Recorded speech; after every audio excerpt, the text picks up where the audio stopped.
A single act of kindness can rewrite destiny. When a broke 12-year-old gave away his only jacket, fate knocked on his door the very next morning, bringing something no one could have expected. A broke 12-year-old gave away his only jacket to a shivering man on the streets. The next morning, a millionaire stood at his door. What happened next was beyond belief.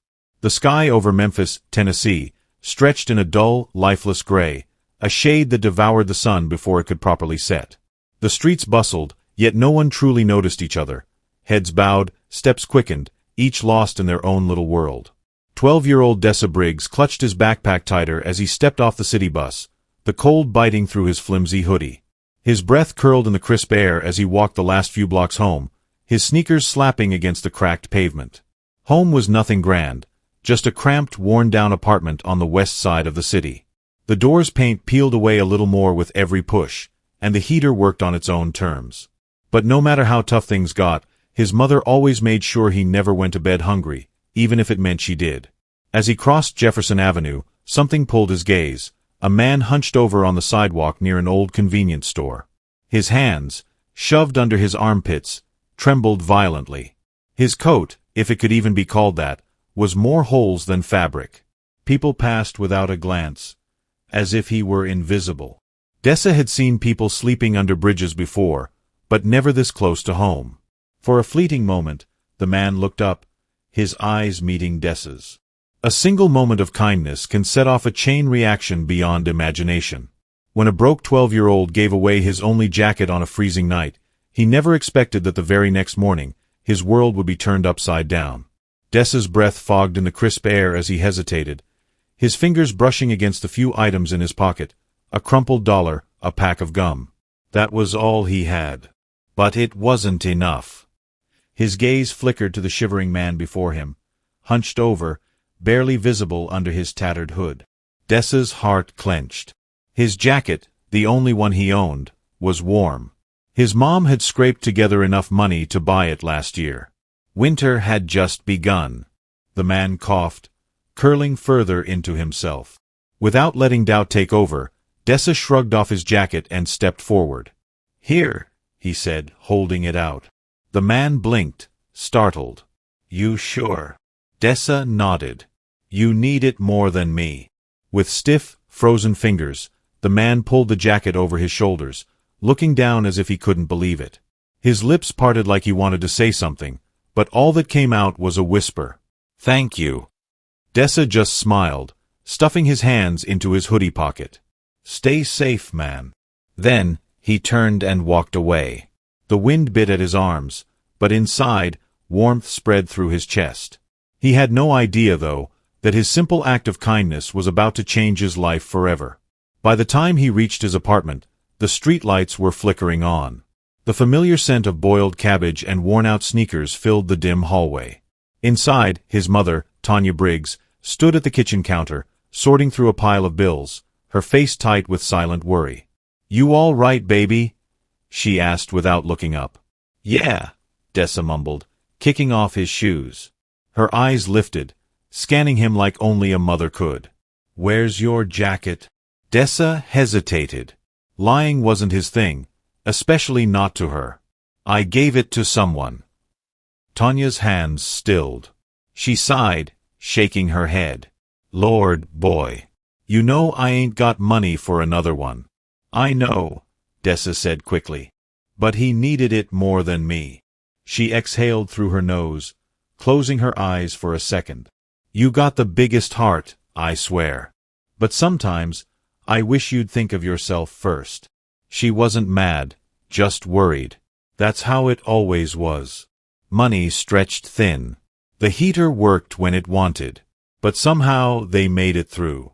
DeShawn sat at the table, pulling out his schoolwork. His stomach grumbled, but he didn't ask for more food. He had learned long ago that when his mom said she already ate, it meant there wasn't enough for both of them. Still, she walked over, ran her fingers through his short curls, and pressed a kiss to his head. "Proud of you, though," she murmured. Those 3 words made the cold a little easier to bear. But DeShawn had no idea that his small act of kindness was about to bring an unexpected storm of surprises straight to their doorstep. The next morning, he pulled on his hoodie, the only barrier between him and the biting cold. It wasn't enough, but there was no point in complaining.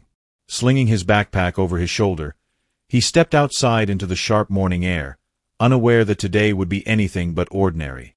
Sometimes, the smallest acts of kindness return in the most unexpected ways. Dessa had given away his only jacket the night before, thinking nothing of it. But as he turned onto his street after school, he found himself face to face with a reality that seemed almost impossible. Walking past the corner store where he had met the man, Dessa half expected to see him still huddled there. But the spot was empty. Maybe he had found somewhere warmer. With a shrug, Dessa pushed the thought aside and trudged to school. The day passed in its usual blur, long, tiring, and full of distractions. Kids flaunted fresh sneakers, designer jackets, and weekend trips like they were normal. The latest phones were the topic of every conversation, but Dessa tuned it all out. At lunch, his best friend Malik gave him a once-over as they stood in line. "Man, where's your coat?" "Gave it away," Dessa said casually. Malik blinked. "You serious?" Dessa shrugged. "Dude needed it more than me." Malik let out a low whistle. "That's wild. I mean, that's cool and all, but bro, it's freezing out here." "I'll be fine," Dessa muttered, though he wasn't entirely sure if that was true. The day dragged on, and by the final bell, all he wanted was to rush home, wrap himself in a blanket, and forget how much his fingers ached from the cold. But as he rounded the corner onto his block, his steps faltered. A sleek black Cadillac Escalade with tinted windows was parked right in front of his apartment. It looked completely out of place, like it had no business being in their neighborhood.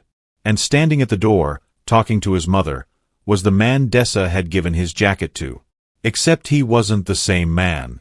Gone were the tattered clothes and hunched-over posture. Now he stood tall, dressed in a long wool coat, tailored slacks, and polished shoes. His presence radiated authority. He wasn't just some homeless guy. He was somebody. Dessa's stomach twisted. Had he made a mistake? Was this man here to cause trouble? His mother glanced up and spotted him. "Dessa, come here, baby." Hesitant, he climbed the steps slowly. The man turned toward him, a faint smile tugging at his lips. "You're the young man who gave me his jacket last night," he said, his voice steady, deeper than before. Dessa nodded, unsure of what to say. The man extended a hand. "Richard Langford." Dessa's mouth went dry. That name, it was familiar. Then it hit him like a ton of bricks. Richard Langford. The Richard Langford. The millionaire. The businessman. The man whose name was on buildings downtown. What was he doing here? Langford studied him for a moment, then let out a soft chuckle. "You look like you've seen a ghost." Dessa swallowed hard. I didn't think I'd see you again." One small act of kindness can ripple further than anyone ever imagines. Dessa had given away his only jacket, expecting nothing in return. But now, standing on his porch with a millionaire holding out an envelope, his entire world was about to change. Langford's expression softened, his sharp eyes fixed on Dessa. "Neither did I," he admitted. "But something about last night stuck with me, so I had to come back." What he said next made Dessa feel like the ground beneath him had vanished. Richard Langford, the businessman whose face was on billboards and TV, the kind of man who never stepped foot in neighborhoods like this, was standing here, not by accident, but because of him. Tanya wiped her hands on her jeans, her face still unreadable. "Mr. Langford was just telling me how he and his driver were looking for you." Langford nodded slowly, his gaze scanning Dessa like he was trying to figure him out. "I didn't get the chance to thank you properly last night," he said. "What you did, that's not something I see often." Dessa shifted on his feet, his cheeks warming. "It wasn't a big deal." Langford chuckled, low and knowing. "That's where you're wrong." His hands slipped into his pockets as he glanced down the block.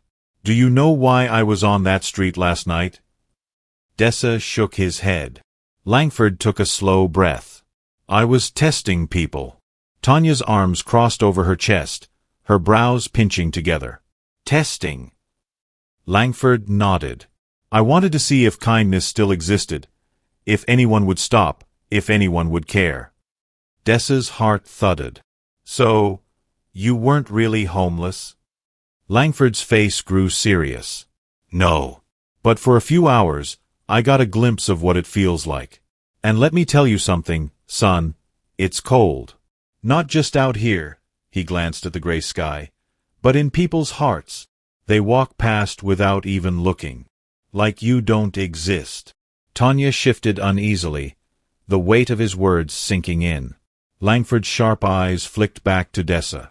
But you didn't walk past. You stopped. You gave away the only warm thing you had, to help a stranger. Do you know how rare that is? Dessa didn't. Langford studied him for a long moment, then reached into his pocket and pulled out a neatly folded piece of paper. He held it out. Dessa stared at it. What's this? A letter of admission, Langford said simply. Tanya's breath caught in her throat. Admission to what? Langford's smile was warm but measured. A full scholarship to the Langford Academy. Dessa's heart nearly stopped. Langford Academy. The school where kids with parents who own companies, not overdue bills, went. The school with smartboards in every classroom, world-class teachers, and more opportunities than Dessa had ever dreamed of. Tanya's voice trembled. Are you serious? Langford nodded, his eyes steady. 100%. Dessa's hands shook as he reached out for the paper. His name was typed neatly at the top. But Langford wasn't finished. His voice stayed calm, but there was something firm beneath it. I know how hard it is for families to get ahead when they're just trying to survive. Sometimes, life changes in the blink of an eye. One moment, Dessa was just another kid in a worn-out hoodie, trying to get through the winter. The next, a millionaire was standing on his doorstep, offering his family a chance at a future they never thought possible. Langford's gaze was steady. I'm offering you a position, Miss Briggs. Tanya blinked. A position? Langford nodded, a small smile playing on his lips. I own several businesses. One of them happens to need a strong, reliable manager, a job that comes with benefits, stability, and a salary that could make a real difference. Dessa's throat went dry. His mom had spent years working minimum-wage jobs, barely scraping by, never catching a break. And now, just like that, it felt unreal. Tanya shook her head slightly, as if trying to wake herself up. Mr. Langford, this is... I don't even know what to say.